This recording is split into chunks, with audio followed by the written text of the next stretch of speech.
Use deep confident. महाराष्ट्राच्या कानाकोपऱ्यातील प्रत्येक घडामोडींचं अचूक आणि निर्भीड प्रतिबिंब.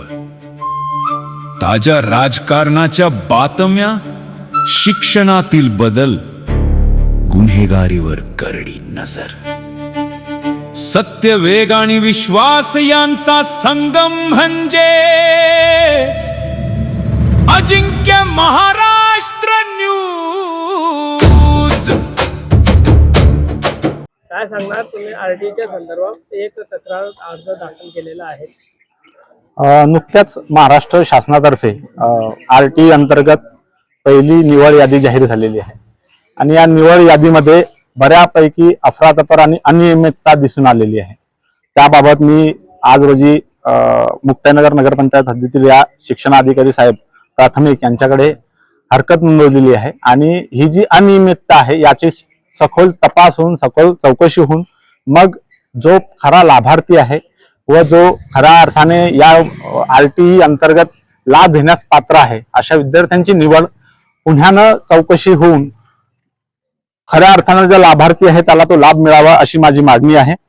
आणि यामध्ये मी काही मुद्दे आवर्जून मांडलेले आहेत. त्यामध्ये सगळ्यात महत्वाचा मुद्दा म्हटलं म्हणजे आरक्षणाचे निकष जे लावलेले आहेत ते संपूर्णपणे चुकीचे निकष लावलेले आहेत आणि त्या संदर्भात ही यादी जाहीर करत असताना या यादीमध्ये 78 विद्यार्थ्यांच्या यादीमध्ये फक्त 7 विद्यार्थी हे SC कॅटेगरीचे निवड केलेली आहे. त्यानंतर पालकांनी भरलेल्या फॉर्म मध्ये चुकीचे अंतर दाखवले, चुकीचे लॅटिट्यूड दाखवलेले आहे आणि त्या माध्यमातून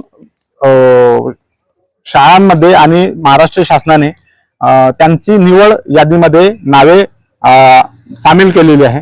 चुकीचे पत्ते नमूद केलेले आहे. भाडेपट्टा करारनाम्यामध्ये अनियमितता आहे. म्हणजे काही दिवसांपूर्वी खोट्या पद्धतीनं एकाच 10 बाय 10च्या खोलीचे 4 फॅमिल्या 4 लोकांनी त्या भाडेपट्टा करारनामे तयार केलेत आणि ते भाडेपट्टा करारनामे या फॉर्म सोबत जोडून त्यांची निवड या यादीमध्ये करण्यात आलेली आहे. त्यासाठी मी तो एक मुद्दा घेतलेला आहे. त्यानंतर समाल प्रभागांमधील अंतरांमध्ये तफावत आहे. म्हणजे एखादं जुने गाव घ्यावं किंवा एखादं गोदावरी नगर घ्या तर त्या गोदावरी नगर मध्ये एका पालकाच्या एका विद्यार्थ्याच्या फॉर्म मध्ये 200 मीटरचं अंतर आपल्या आदर्श इंग्लिश मीडियम स्कूल पासून किंवा जगदीश पाटील स्कूल पासून दिसून येते, परंतु एक दुसऱ्या विद्यार्थ्याचं 2 किलोमीटर पेक्षा जास्त अंतर दिसते. म्हणजे हे जे अंतराची तफावत आहे ही सुद्धा अनियमित आहे. समान प्रभागांमध्ये अंतराची तफावत दिसून आलेली आहे. त्यानंतर शाळेच्या प्रेफरन्स नुसार निवड यादी दिसलेली आहे. जसं की सांगायचं झालं तर आपल्या आदर्श मीडियम स्कूलमध्ये एकही विद्यार्थी SC कॅटेगरीच्या निवड झालेला नाही. याच्या मागे कारण काय, असा माझा प्रश्न या शासनाला या ठिकाणी मी विचारतो आहे. एकाच घरातील अनेक विद्यार्थ्यांची निवड केलेली आहे.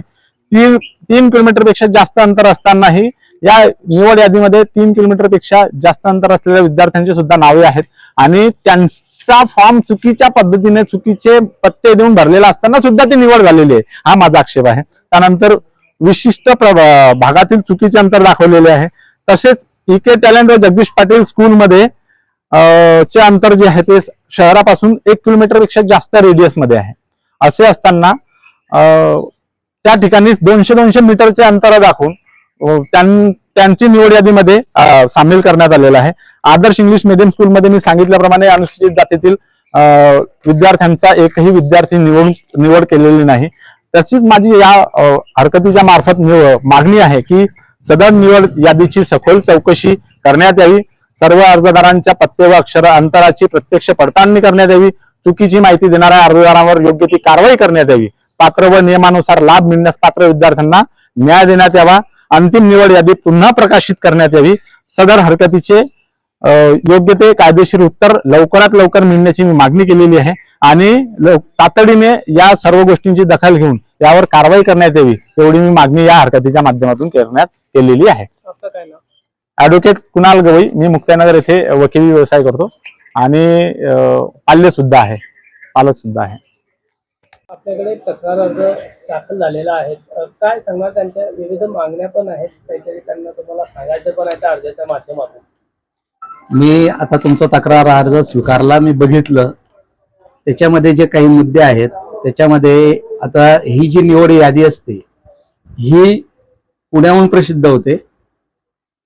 पालक ऑनलाईन फॉर्म भरतात आणि पालकांनी भरलेली जी माहिती असते ते ग्राह्य धरून ती यादी प्रसिद्ध झालेली असते. 20 तारखेपर्यंत आता आपल्याकडे म्हणजे पडताळणीसाठी फॉर्म जमा केले जात आहेत. 20 तारखेनंतर आपण प्रत्यक्षामध्ये पडताळणी करणार आहोत.